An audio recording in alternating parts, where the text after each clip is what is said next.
एक बार की बात है। रमा की दो बहुएं थी, रश्मि और इंदु। एक को वो अपनी पसंद से लेके आई थी और दूसरी उसके खुद के बेटे ने पसंद की थी, जिसका नाम इंदु था। इंदु को उसकी सास पसंद नहीं करती थी और दूसरी बहू रश्मि को बहुत पसंद करती थी। रश्मि, इधर तो आओ, देखो तुम्हारे लिए मैंने कंगन बनवाए हैं। अरे वाह मम्मी जी, दिखाओ। ये देखो, सोने के हैं। ये क्या मम्मी जी, इतने पतले से? ये भी कोई कंगन है? हमारे मायके में तो ऐसे कंगन नौकरानी भी नहीं पहनती। अरे तू चिंता क्यों करती है? अगली बार इससे भी महंगे कंगन बनवाऊंगी तेरे लिए। अभी के लिए तो रख ले बेटा। चलो ठीक है, आप कह रही हैं तो। मम्मी जी, मेरे लिए आप कुछ नहीं लाई? हाँ, ये लो। इंदु बहुत खुशी खुशी बॉक्स खोलती है तो देखती है कि एकदम सिंपल सी लाल रंग की चूड़ियाँ होती है। इंदु सब कुछ देख रही होती है, उसे बिल्कुल भी अच्छा नहीं लगता, पर इससे इंदु की सास को कोई भी फर्क नहीं पड़ता। वो तो हमेशा उससे बुरा ही बर्ताव करती थी। इंदु, ये खाना कैसा बनाया है? क्या हुआ मम्मी जी? अरे इसमें तो नमक ही नहीं है। नमक आपको मना है ना मम्मी जी, आपका बीपी बढ़ा हुआ था इसलिए।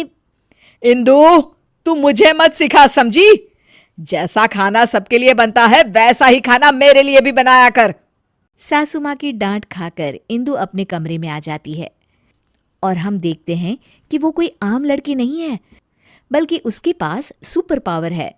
चुटकी बजाती है और कमरा अपने आप साफ हो जाता है। पर घर के सारे काम वो अपने आप ही करती थी। सफाई करना, कपड़े धोना, खाना बनाना, ये सब उसने बहू बनने के लिए सीख लिया था।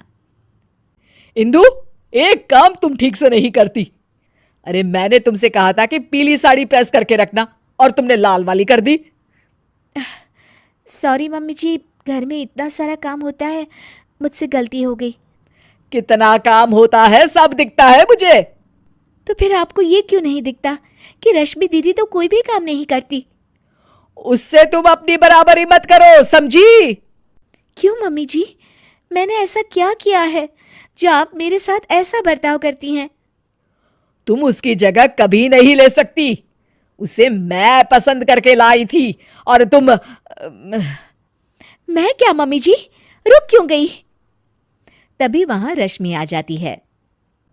तुम तो अनाथ थी, समझी? वो तो आकाश भैया पता नहीं कहां से तुम्हें पसंद करके लाए और हमारे ऊपर थोप दिया। इंदु को ये सब सुनकर बहुत बुरा लगता है और वो अपने कमरे में चली जाती है। फूट फूट कर रोने लगती है। इतने में अचानक उसकी माँ की रूह उसके सामने आ जाती है। इंदु, उठो बेटा। माँ, ये लोग मुझे बहुत बुरा भला कहते हैं। कोई बात नहीं बेटा, तुम आकाश से बहुत प्यार करती हो, इसीलिए तो इंसानों की दुनिया में रह रही हो। मैं तो तुमसे हमेशा से कहती आई हूं कि चलो यहां से अपनी दुनिया में। हाँ माँ, पर अब मुझसे बर्दाश्त नहीं होता।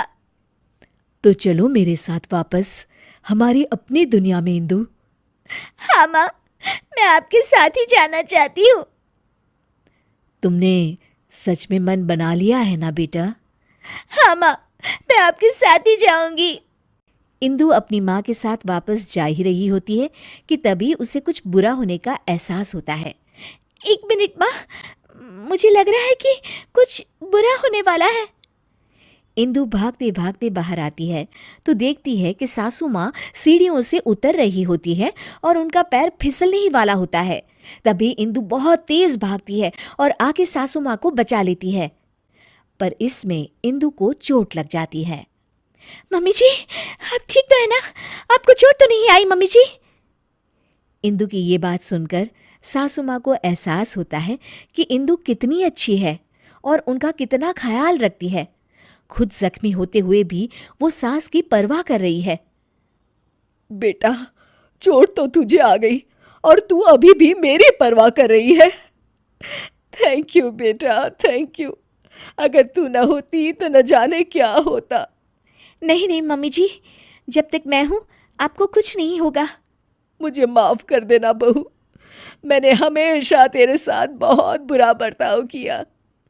अरे नहीं मम्मी जी, प्लीज आप इस तरह माफी मत मांगिए। इंदु, इधर तो आओ बहू। जी मम्मी जी। ये लो तुम्हारे लिए। ये क्या है मम्मी जी? इंदु बॉक्स खोलती है तो उसमें सोने के कंगन होते हैं। मेरी फेवरेट बहू के लिए एक तोहफा। इंदु खुश हो जाती है और अपनी सास के गले लग जाती है। Thank you mummy ji.